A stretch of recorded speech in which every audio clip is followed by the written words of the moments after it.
welcome back. Now, GBV remains a widespread problem in South Africa. Recent statistics show that a woman is murdered every 3 hours here in our country. The latest known victim was a nurse who was killed while on duty at the Tembisa hospital. eNCA's reporter Lindokuhle is following up on what led to the tragic shooting of Lebogang Monene, and he joins us now live. Lindo, I believe her colleagues, I saw them wearing black. I can imagine how traumatized they are after what happened at the hospital yesterday morning. Certainly traumatized, and they've just been offered some counseling, making sure that everyone who requires that counseling is in fact helped. That was some of the messages that were coming through from the memorial service / prayer for the staff members of Tembisa Hospital. They were here. There wasn't anything significant in terms of speakers speaking about Lebogang Monene, but I can tell you that what was essentially happening was just prayers to say that the staff must be strengthened at this time to continue what the sister Uleb was doing herself, which was serving people and the communities of Tembisa with a smile. But today we were observing that particular prayer session that just took place. In fact, you'll see some of the colleagues behind are already dispersing. Some of them remained behind here at this particular prayer point that they had set up earlier in the morning. But some of the things that were just spoken about was, of course, issues of gender-based violence, was, of course, issues of saying that as colleagues,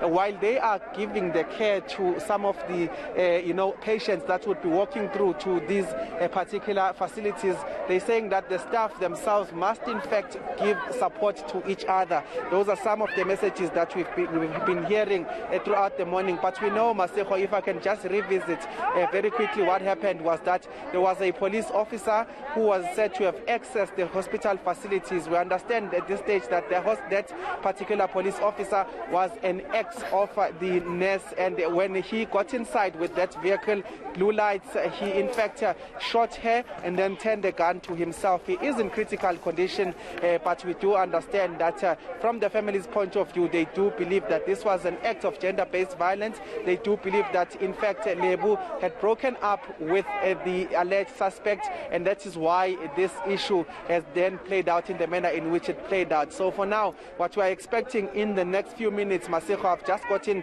an alert to say that the father of Lebogang Monene is in fact on his way to this particular hospital. He's coming to see where his daughter drew her last breath. We understand that he had traveled from this morning from the province of Limpopo and is just about to make his way here. So that is another thing that the family did say that we might be party to, in terms of him just going back to that place where his daughter Lebogang Monene drew her last breath. Now, Linda, of course, we know that she now forms part of the police's statistics when the minister releases that report a little later on this year. But, of course, Linda, we don't want her to only remain a statistic. Can you tell me who she was, how her colleagues are describing her? Was she a mother, somebody's sister maybe? Can you just tell us who Lebogang Monene was? Very important there, Maseko. She is a mother of 2 boys, as we understand it. One of the boys is, in fact, the son of the alleged suspect, as we would have it from the brother Daniel yesterday. He told us that she was a loving person. Her colleagues even now have been describing her as one person who was always wearing a smile.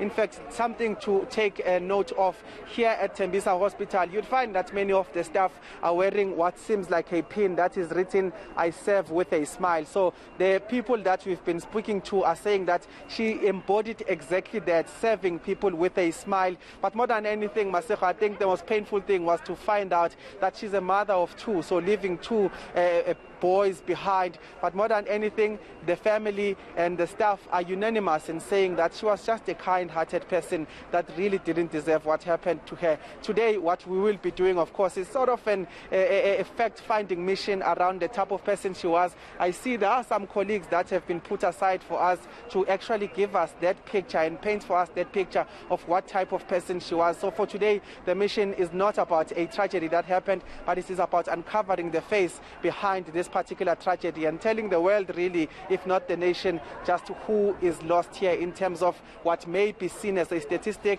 But more than anything, there is that face that we need to uncover, Maseko. All right, Lindokuhle, let's leave it there for now. Of course, when the father arrives, we'll go back to Lindo. Now,